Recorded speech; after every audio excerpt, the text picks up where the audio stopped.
Father's Dragon, Chapter 7. My Father Meets a Lion.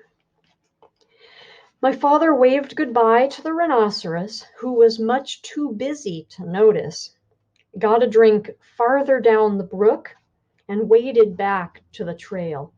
He hadn't gone very far when he heard an angry animal roaring. "Ding blast it! I told you not to go blackberrying yesterday. Won't you ever learn? What will your mother say?" My father crept along and peered into a small clearing just ahead. A lion was prancing about, clawing at his mane, which was all snarled and full of blackberry twigs. The more he clawed, the worse it became, and the madder he grew, and the more he yelled at himself, because it was himself he was yelling at all the time. My father could see that the trail went through the clearing, so he decided to crawl around the edge in the underbrush and not to disturb the lion. He crawled, and the yelling grew louder and louder. Just as he was about to reach the trail on the other side, the yelling suddenly stopped. My father looked around and saw the lion glaring at him. The lion charged and skidded to a stop a few inches away.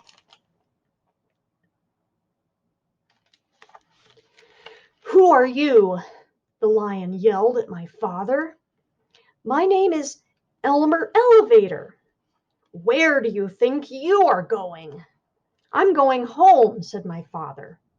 "That's what you think," said the lion.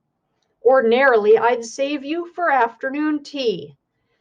But I happen to be upset enough and hungry enough to eat you right now." And he picked up my father in his front paws to feel how fat he was. My father said, "Oh, please, lion, before you eat me, tell me why you are so particularly upset today." "It's my mane," said the lion, as he was figuring out how many bites a little boy would make. "You see what a dreadful mess it is, and I don't seem to be able to do anything about it. My mother is coming over on the dragon this afternoon, and if she sees me this way, I'm afraid she'll stop my allowance. She can't stand messy manes. But I'm going to eat you now, so it won't make any difference to you." "Oh, wait a minute," said my father, "and I'll give you just the thing you need to make your mane all tidy and beautiful. I have them here in my pack." "You do?" said the lion. "Well, give them to me, and perhaps I'll save you for afternoon tea after all." And he put my father down on the ground. My father opened the pack and took out the comb and the brush and the 7 hair ribbons of different colors. "Look," he said, "I'll show you what to do on your forelock, where you can watch me. First you brush a while, and then you comb, and then you brush again until all the twigs and snarls are gone. Then you divide it up in 3 and braid it like this and tie a ribbon around the end." As my father was doing this, the lion watched very carefully and began to look much happier. When my father tied on the ribbon, he was all smiles. "Oh, that's wonderful, really wonderful," said the lion. "Let me have the comb and brush and see if I can do it." So my father gave him the comb and brush, and the lion began busily grooming his mane. As a matter of fact, he was so busy that he didn't even know when my father left.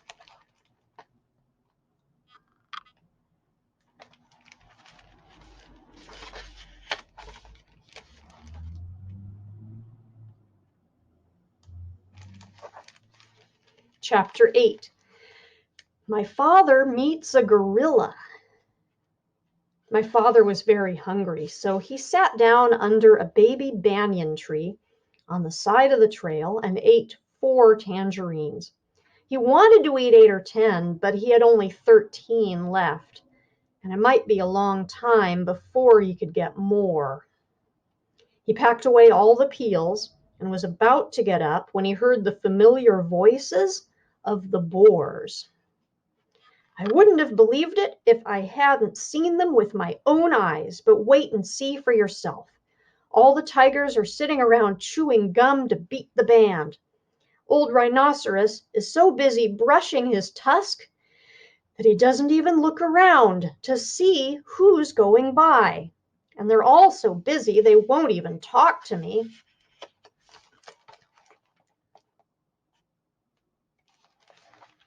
Horse feathers, said the other boar, now very close to my father. They'll talk to me. I'm going to get to the bottom of this, if it's the last thing I do. The voices passed my father and went around a curve, and he hurried on because he knew how much more upset the boars would be when they saw the lion's mane tied up in hair ribbons. Before long, my father came to a crossroads, and he stopped to read the signs. Straight ahead, an arrow pointed to the beginning of the river. To the left, the ocean rocks, and to the right, to the Dragon Ferry. My father was reading all these signs when he heard paw steps and ducked behind the signpost. A beautiful lioness paraded past and turned down toward the clearings.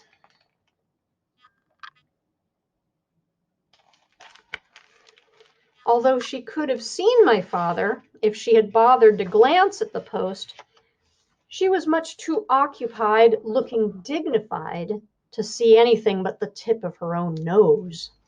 It was the lion's mother, of course, and that, thought my father, must mean that the dragon was on this side of the river. He hurried on, but it was farther away than he had judged. He finally came to the riverbank in the late afternoon and looked all around, but there was no dragon anywhere in sight. He must have gone back to the other side. My father sat down under the palm tree and was trying to have a good idea when something big and black and hairy jumped out of the tree and landed with a loud crash at his feet.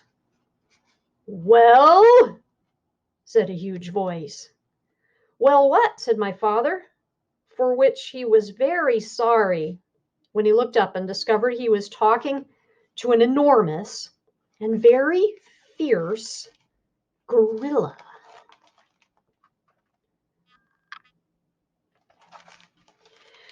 "Well, explain yourself," said the gorilla.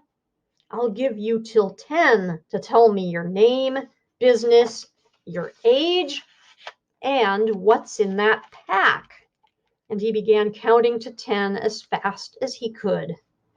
My father didn't even have time to say Elmer Elevator Explorer before the gorilla interrupted. "Too slow. I'll twist your arms the way I twist that dragon's wings, and then we'll see if you can't hurry up a bit." He grabbed my father's arms, one in each fist, and was just about to twist them when he suddenly let go and began scratching his chest with both hands.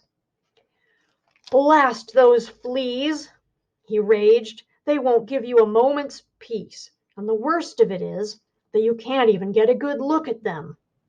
Rosie, Rhoda, Rachel, Ruthie, Ruby, Roberta, come here and get rid of this flea on my chest. It's driving me crazy." 6 little monkeys tumbled out of the palm tree, dashed to the gorilla, and began combing the hair on his chest.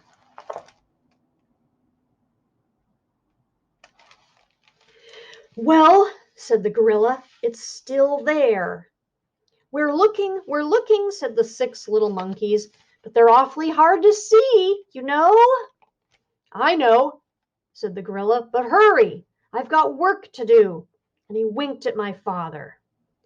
"Oh, gorilla," said my father, "in my knapsack I have 6 magnifying glasses. They'd be just the thing for hunting fleas. My father unpacked them and gave one to Rosie, one to Rhoda, one to Rachel, one to Ruthie, one to Ruby, and one to Roberta.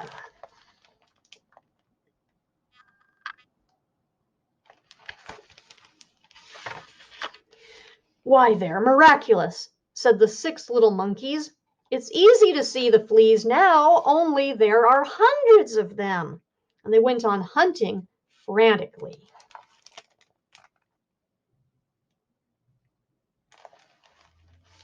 A moment later, many more monkeys appeared out of a nearby clump of mangroves and began crowding around to get a look at the fleas through the magnifying glasses.